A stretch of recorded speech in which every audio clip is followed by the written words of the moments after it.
Well, I've seen some of the game shows that Nickelodeon aired long ago, but I didn't watch a whole lot of them. Double Dare, Nick Arcade, and this show right here were the ones I mostly got interested in.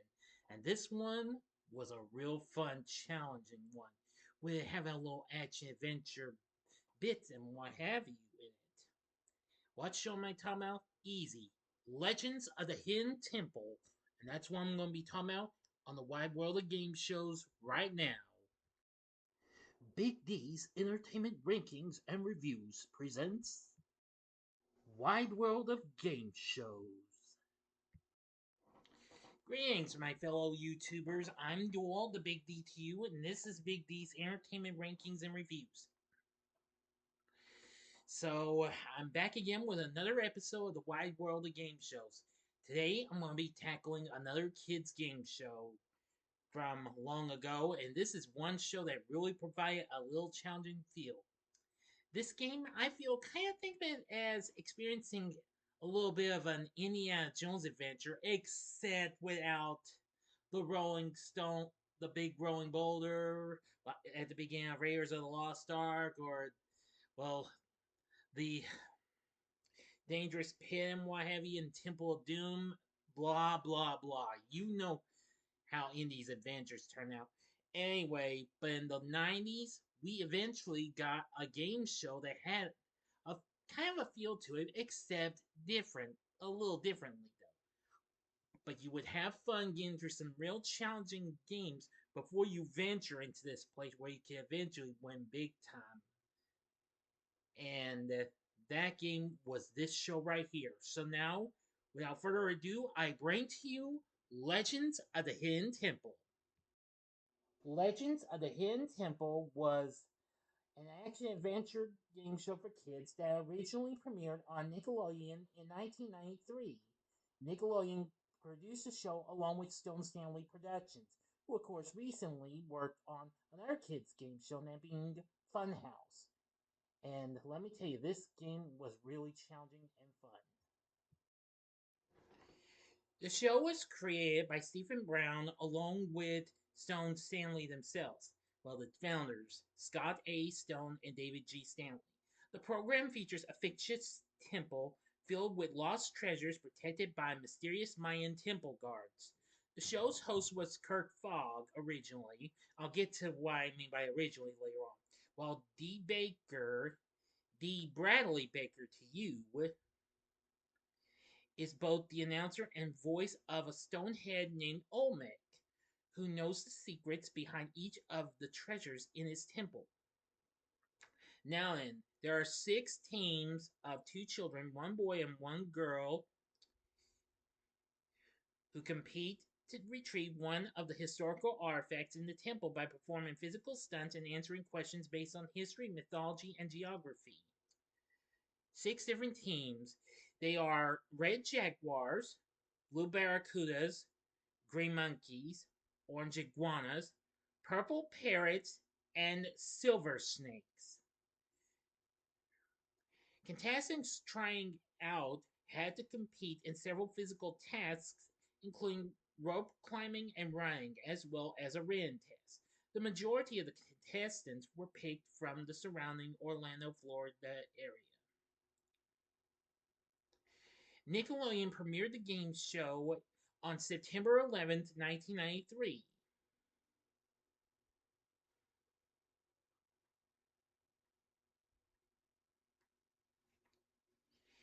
Anyway, the show did a pre was a pretty decent success for the network.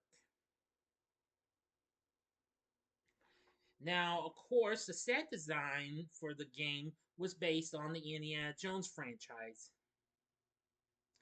And Marianne Arnberg of the Orlando Sentinel described the program as a combination of Jeopardy and Raiders of the Lost Ark. The set design has been described as Mayan. It included areas for different types of physical challenges: a broad but shallow pool of water, aka the moat, a set of steps, that's the steps of knowledge, and a large 2.5 floor vertical labyrinth, that's the hidden temple. At the temple's gate was a talking Olmec head, simply named Olmec. He narrated the stories told in the Steps of Knowledge and Temple game challenges, although in the first season, Fogg narrated the Temple game challenges. Each episode centered on a particular legend regarding an artifact, real or fictional, from around the world that found its way to the temple. Some artifacts include Lawrence of Arabia's headdress, the electrified key of Benjamin Franklin, the jewel encrusted egg of Catherine the Great, and the broken wing of Icarus. Olmec also serves as the basis for the logo. In addition to providing an artifact, the legend also was important to other aspects of the show. The Steps of Knowledge used questions based on the historical legend, and the theme of the Temple Games was also loosely based on the legend. In each episode, 6 teams of 2 contestants began a 3 round competition to determine which team earned the right to enter the temple. Each team was identified with a color of it and an animal indicated on their uniform shirts, which I've already mentioned. The first round starts at the moat. In the first round of the show, the 6 teams attempted to cross a narrow swimming pool known as the moat in a prescribed manner.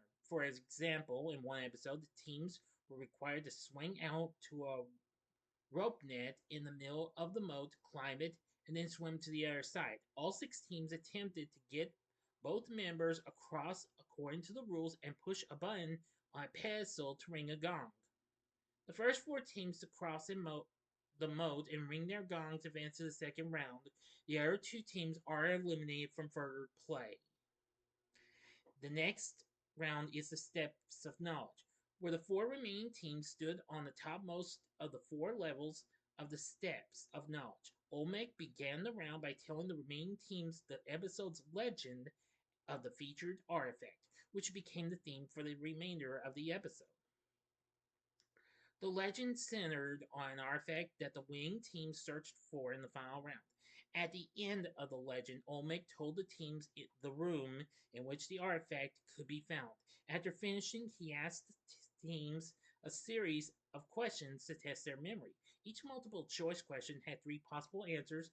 A team attempted to answer signaled by stomping on a buzzer on their step, causing the front of the step to illuminate. If Olmec was still in the middle of asking a question, he stopped talking immediately. A team who answered correctly moved down to the next level.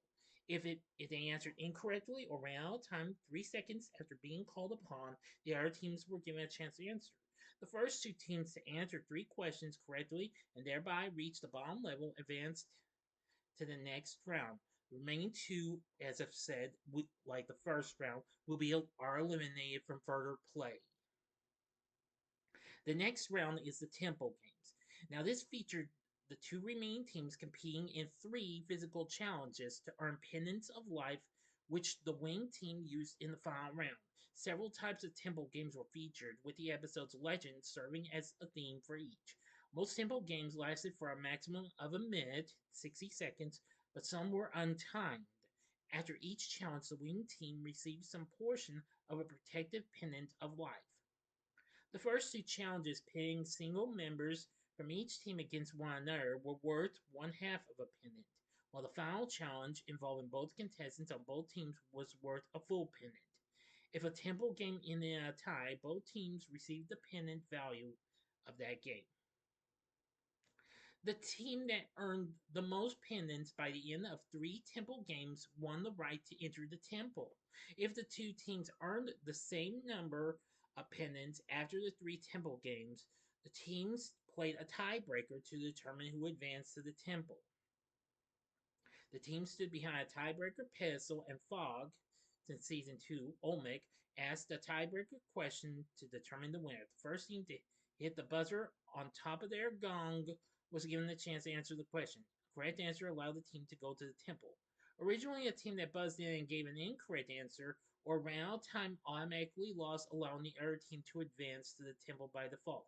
However, in the second and third seasons, the other team was required to answer the question correctly to go to the temple. Then the final round is the temple run. In the final round, the winning team took the pendants of life and the contestants earned into the temple. and attempted to retrieve the episode's artifact and bring it back out of the temple within a 3-minute time limit. The team designated one member to enter the temple first. That team member carried one of the team's full pennants. The other team member held the remaining pennant, had pennant or no pennant at all, and stood by to enter. If the first team member was taken out of the temple by a temple guard before starting, Olmec would explain the rooms in the temple and the necessary tasks in each room. During season 1, Fogg asked who would go first and explained about the temple guards, and if necessary, the extra half pennant beginning in season 2. Olmec himself explained these things. The temple consisted of 12 rooms, each with a specific theme. For example, the throne room, the king's storeroom, the observatory, the shrine of the silver monkey, the heart room, etc. The rooms were connected to adjacent rooms by doorways, although some of the doors were locked, blocking a contestant's progress into the adjacent room. The pattern of locked and unlocked doors changed from episode to episode depending both on the temple layout and the artifact's location.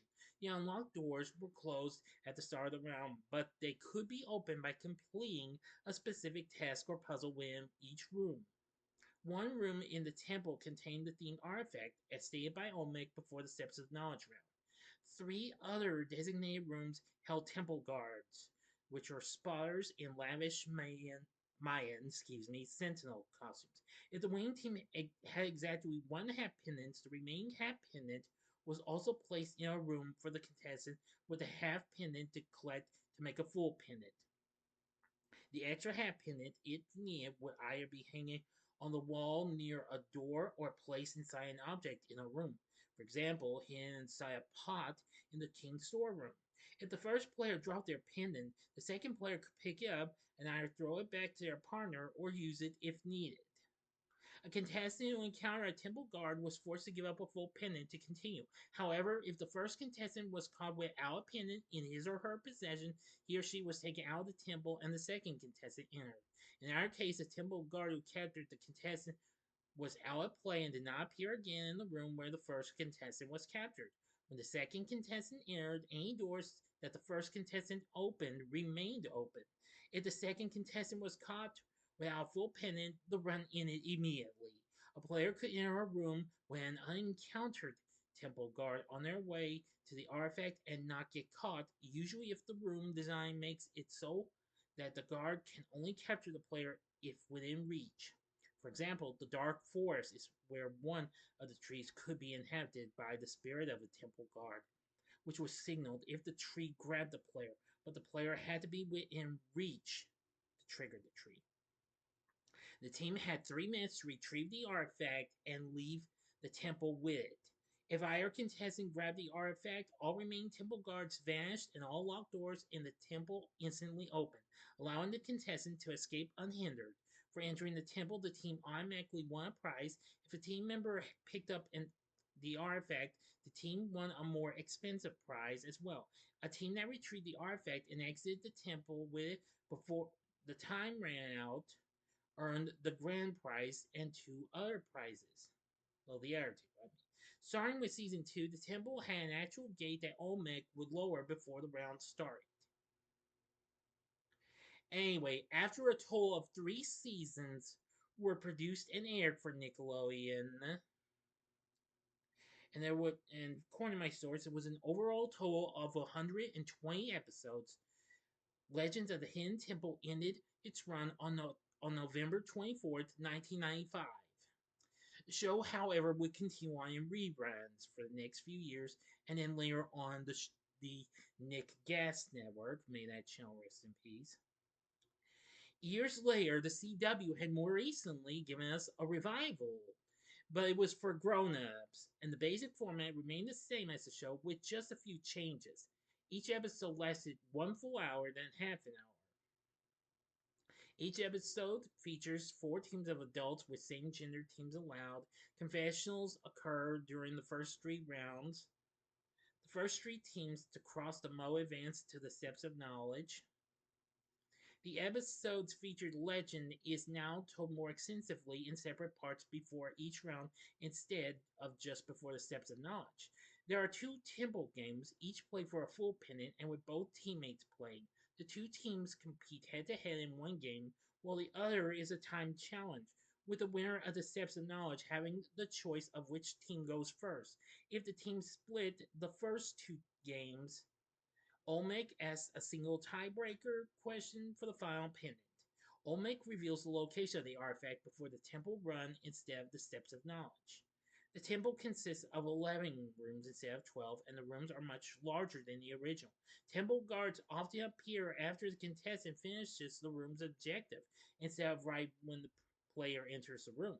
Teams have 4 minutes rather than 3 minutes to complete the temple run in the redesigned temple. Excuse me. The winning team receives $2,500 just for entering, which is increased to $10,000 if they reach the artifact, and to $25,000 if they exit the temple before the time limit expires. And that's, well, I've seen a few episodes of that version, but that only lasted one season, and that which it premiered in October 2021 and ended in January of 2023. I mean, yeah, 22. Sorry. Oh, I misread. I'm sorry. So anyway, yeah. Now, let's see. Now, after the show ended, the original run ran, well, ended in 1995. Nick continued to air reruns for the next 4 years until February of 1999. But then after that, it aired on the Nick Gas Network until the channel became defunct in December of 2007. Anyway, now it's been seen variously and what have you. The series, now, since we can't find anything, you could probably find clips of this somewhere, maybe on YouTube, even though this is Nickelodeon we're talking about. But however, you can catch full episodes on Pluto TV and Paramount Plus.